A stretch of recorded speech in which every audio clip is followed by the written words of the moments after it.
Hi everyone.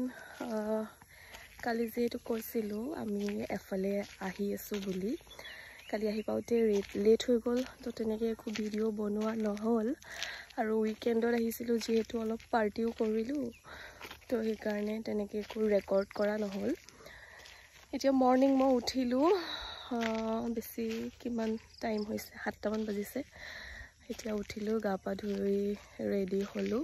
এতিয়া ভাবিছোঁ আপোনালোকক এবাৰ দেখাওঁ আমি ক'ত আহিছিলোঁ কালি।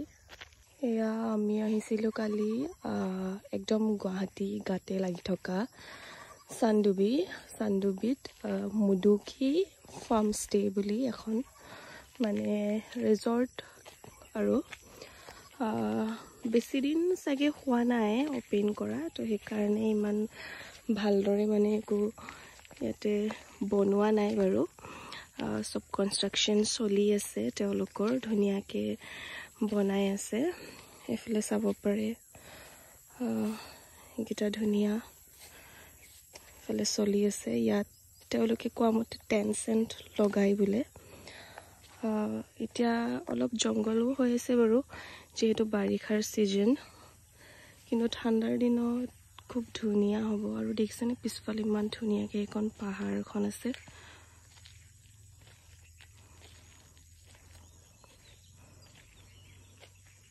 আৰু ইয়াতে এনেই খাব পাৰে আৰু চবেই বহি।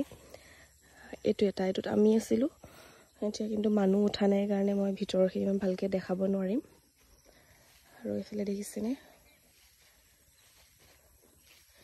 গ্ৰীনেৰী কিবা এটা ভাল লাগে ন।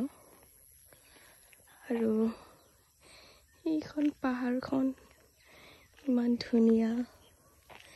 ইয়ালৈ অহা পিছে আমাৰ এটা মানে বেলেগ এটা ৰিজন আছিলে, মানে বেলেগ এটা বস্তু চাইহে আহিছিলোঁ আমি। তো ঘৰ ইয়াতে এবাৰ উঠি গৈ চাওঁ। তো ভাল লগা বস্তুৰ কাৰণে আমি ইয়ালৈ আহিছিলোঁ বুলি কৈছিলোঁ আপোনালোকক। পাহাৰখন ইমান ধুনীয়া লাগিছে। সেয়া হৈছে এয়া এখন ইমান ধুনীয়া নদী দেখিছেনে। এখন ৰিজৰ্ট, এইফালে পাহাৰ, এইফালে নদী। আৰু ইয়াতে ধুনীয়াকৈ বনফায়াৰ কৰি তো ভাল লগা বস্তুৰ কাৰণে আমি ইয়ালৈ আহিছিলোঁ বুলি কৈছিলোঁ আপোনালোকক। পাহাৰখন ইমান ধুনীয়া লাগিছে। সেয়া হৈছে এয়া এখন ইমান ধুনীয়া নদী দেখিছেনে। এখন ৰিজৰ্ট, এইফালে পাহাৰ, এইফালে নদী।